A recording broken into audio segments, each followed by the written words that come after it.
When you're selling your home, there are 10 things that you should never leave inside, and most sellers miss at least one of them. And honestly, they are instant turnoffs to almost every single buyer. And let me show you exactly what I mean. Have you ever walked into a house and just thought something was off before you even really open your eyes? That was me at the moment that I was trying to sell somebody's house. And it was a great home. It was in an amazing neighborhood, great price point. Everything was awesome about it. But the second that I opened that front door, boom, like a wall of this mysterious funk came at me. Here's the truth that nobody wants to admit. If your house smells bad, it doesn't matter how nice the kitchen is, because buyers are going to make an emotional decision fast, and the smell hits before sight. The brain goes, nope, and now your house is the one that they joke about in the group chat, and that's not what you want. Here's the thing, lighting a candle doesn't fix this either. Air fresheners just scream, I'm hiding something. And no, buyers are not thinking, I'll just clean it up later. They want peace of mind, not a project in odor removal. So if you smoke cigarettes inside the house, deal breaker. Pet odors, we all have them. You're nose blind to them. Trust me, I know this all too well, but buyers aren't. That leftover garlic from the 3 nights ago, it's still lingering. And here's the fix for it. Deep clean like your sale depends on it, because it does. I'm talking carpets, drapes, all the vents and the upholstery. Like I always say, if it smells, it won't sell.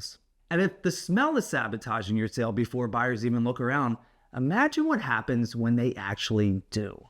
One time I walked into a showing with a client and we got hit with somebody else's wedding photos everywhere. It was kind of a little strange. It was over the fireplace. It was, along the staircase, it was like a gallery wall. And even in the bathrooms. And don't get me wrong, love is great, but we weren't there to meet this family.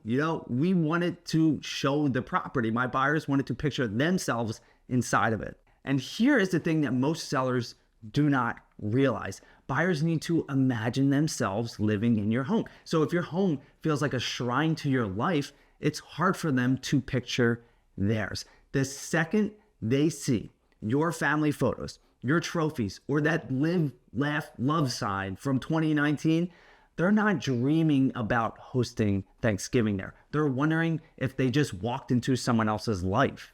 Leave a few personal touches so it feels homey. No, it feels like someone else's home. And buyers often can't overlook that. Their subconscious is already distracted. They're guests now and not future owners. So here's the fix. Strip it back. Think hotel vibes. Neutral, welcoming, and easy to imagine yourself in there and the buyer in there as well. Take down the personal stuff and let the house do the talking. And once buyers start imagining themselves in the space, you better believe they're going to open everything. If you are in that selling mode right now and you need an agent to help guide you through the process anywhere in the US or Canada, all you have to do is click that link in the description and schedule an appointment with me, because I have an extensive network of over 26,000 agents, again, nationwide and in Canada, that can help you. You know that one drawer in your kitchen that's just complete chaos? The junk drawer, right? You got the batteries in there, the expired coupons, half a takeout menu from a place that doesn't even exist anymore. Yeah, buyers assume that level of chaos is everywhere if your storage looks stuffed. So I once helped a friend prep for a showing, and she was like, I'll just throw all this stuff into the closet. And I was like, do not do that. You know what buyers love doing? They love opening things they're absolutely not supposed to open. So every single door. Closets aren't safe zones. They are inspection zones. And when a buyer opens a door and sees shelves buckling under the weight of old board games and Christmas bins and backup shampoo from 2017, they don't think, oh, this family must be thriving. They think, this house has no storage. So the buyer's thinking, if you have a messy garage, where would our tools go? They're also thinking, If their pantry is overflowing right now, guess I can't buy bulk snacks anymore from Costco. And they're also saying, if the closets are packed to the brim, there's no way my stuff will fit in there. So here's the fix. You have to edit it down ruthlessly. Take out at least 50% of what's in every closet or storage space. Show buyers room to grow, not a home that's already bursting at the seams. And here's the thing. Buyers aren't just judging what they see. Sometimes what freaks them out the most is what they assume. One time I walked into a listing appointment and I spotted not one, not two, but 3 plungers like in every single bathroom. They were lined up like toy soldiers. And I thought to myself, is this a charming house or is the plumbing cursed? And that's the thing. Buyers don't always ask about issues. They start doing mental math and quietly subtracting thousands from what they would offer if they even stay long enough to consider it. Buyers don't assume a plunger means a clogged toilet. They assume plumbing issues, rodent traps, pest infestations, and the dehumidifier running in the basement. It must be mold. It only takes one red flag to plant a seed of doubt. And once that doubt is there, it grows very fast. So here's the fix.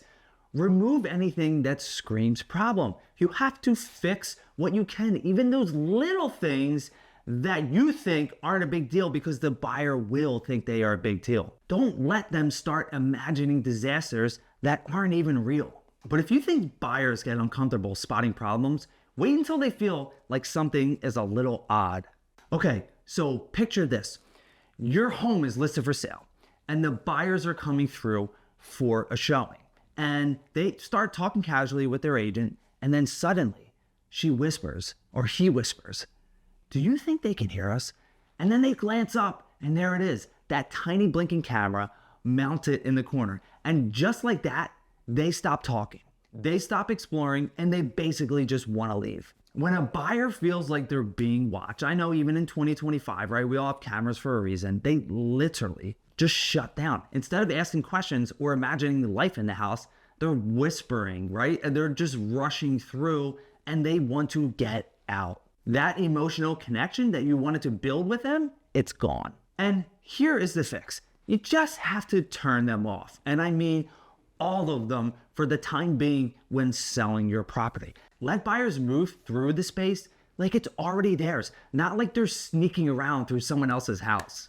And here is something else to consider that will quietly unsettle a buyer even more than cameras, and it's sitting in plain sight. I once walked into a showing before, and the first thing that I saw, it wasn't the kitchen. It was a huge Great Dane, a very enthusiastic Great Dane. And don't get me wrong, I absolutely love dogs. And while the dog was sweet, I also saw a crate, 2 bowls, a huge bag of food, and enough fur on the couch to knit a second dog. And all I could think was, what kind of mess am I not seeing? And what kind of mess is the buyer not seeing? Even pet lovers get weird about other people's pets, right? Smells and stains and the fur all over, they don't just notice them. They assume damage right away. And buyers don't want, oh, cute. They want, wow, this home is really clean. And don't assume that everybody loves pets, because they do not. And when they're coming through and they have a sensitivity to dogs or cats or ferrets or whatever, they are going to get turned off right away. So put away those litter boxes, put away the pet beds and the crates and the toys and the scratching posts and all that stuff during showings, because you don't want that to be a distraction for buyers who want to actually see the property. Clean the floors, vacuum like everything depends on it, and do a very, very deep clean before you actually start the very first showing, because you don't want people to know that a pet lives there. And once the distractions are gone, that's when buyers start to really see the home, for better or for worse. Have you ever walked into a house in the middle of the day and still felt like you were in a cave? This has happened to me during a lot of showings and a lot of listing appointments, right? It's a sunny day, you know, between the heavy curtains and the dim bulbs and the old light fixtures, it just felt like there was a power outage. Here's the truth. Lighting sets the mood, and dark equals old, small, or neglected, and bright equals open, clean, and valuable. Buyers might not know why a space feels bad, but they can feel it, and it will stick. So before you actually list, address those burnt out light bulbs and the heavy drapes blocking the natural light. You have to replace them with something else. And the outdated yellow light fixtures that scream 90s sitcom, that is something else you have to replace as well. When you're actually having showings, when buyers are coming through, you have to light it up like an airport because they want to be able to see everything. And while bad lighting can make a home feel old, there's something else that screams creepy. This happens not all the time, but enough that it's very, very creepy. And I will tell you, I have showed up to appointments and the seller was just sitting there on the couch, right? Literally eating and watching TV. He didn't say a word. He just nodded. And I swear, every time that I went through a cabinet, he had some kind of like weird glance over, like careful with that. And we were in and out in minutes. Buyers can't picture themselves living in your home if you are still in the home.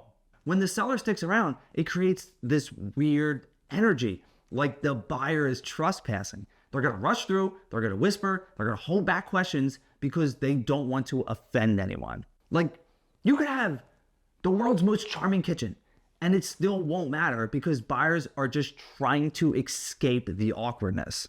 This is the fix. Sellers, leave. Like, actually leave the property. Let your agent run the showings.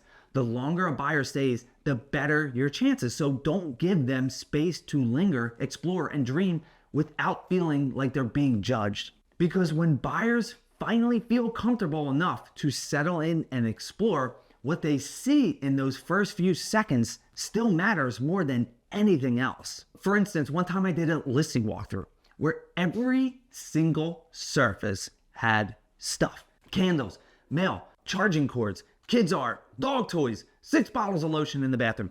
I couldn't even see the counters. I couldn't see the home. And I was feeling stressed that I wasn't even buying the home. Clutter doesn't just look messy, it feels very overwhelming, and buyers associate it with poor maintenance, lack of space, and they are going to feel stressed. They can't focus on the layout or the features because they're too busy trying to visually escape the chaos. And here is the fix.